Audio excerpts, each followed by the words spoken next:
পর্যটন নগরী কক্সবাজারে বেড়েই চলছে ছিনতাইয়ের ঘটনা। দিনে দুপুরে প্রকাশ্যে ঘটছে ছিনতাইকারীর কবল থেকে পর্যটক থেকে শুরু করে রেহাই পাচ্ছে না স্থানীয়রাও। অনুসন্ধানে জানা গেছে কক্সবাজার শহরের 22টি পয়েন্টে চলতি বছরের জানুয়ারি মাসেই ঘটেছে শতাধিক ছিনতাইয়ের ঘটনা।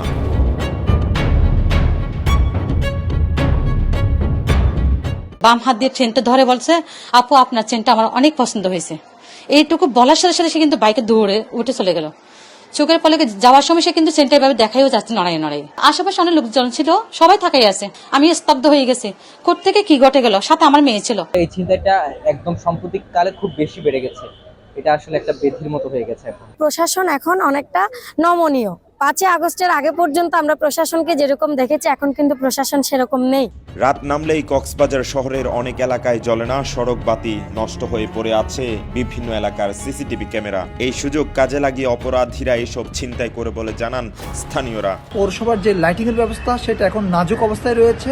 লাইটিং ব্যবস্থা অনেকটা নাই বললে চলে। গুরুত্বপূর্ণ পয়েন্টগুলোতে সিসি ক্যামেরা নাই, নষ্ট হয়ে গেছে, লাইটিং নাই। এই সুযোগটাকে অপরাধীরা ব্যবহার করছে। আমরা অবশ্যই দাবি রাখি দ্রুত সময়ের মধ্যে আইন শৃঙ্খলা যাতে ভালো হয় এবং পর্যটকরা যাতে এখানে নিরাপদে নির্বিঘ্নে তাদের ভ্রমণকে উপভোগ করতে পারে সেই ব্যবস্থা জেলা প্রশাসন, জেলা পুলিশ এবং পুলিশ এবং সব আইন শৃঙ্খলা বাহিনী যারা আছে তারা এই ব্যবস্থাটা গ্রহণ করবে। ছিনতাইয়ের ঘটনা বেড়ে যাওয়া জেলার পর্যটন শিল্পের জন্য অশনি সংকেত বলে মনে করেন পর্যটন উদ্যোক্তারা। তারা বলেন, ছিনতাইকারীদের এখন লাগাম টেনে না ধরা হলে পর্যটন খাতে এর বিরূপ প্রভাব পড়বে। পর্যটন শিল্পের জন্য এটি মারাত্মক একটি হুমকির স্বরূপ।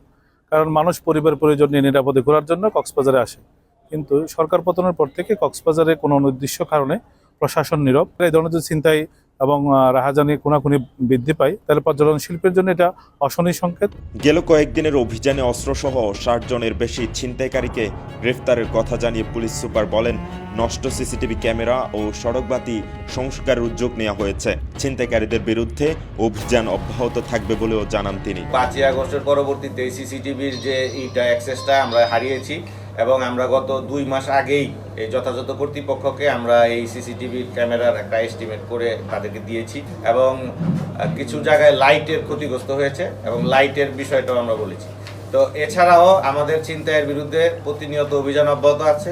গত 10 দিনে আমরা 62 জন ছিনতাইকারীকে ছুরি চাকু সহ হাতে নাতে ধরে আদালতে সোপর্দ করেছি এবং এটা একটা চলমান প্রসেস।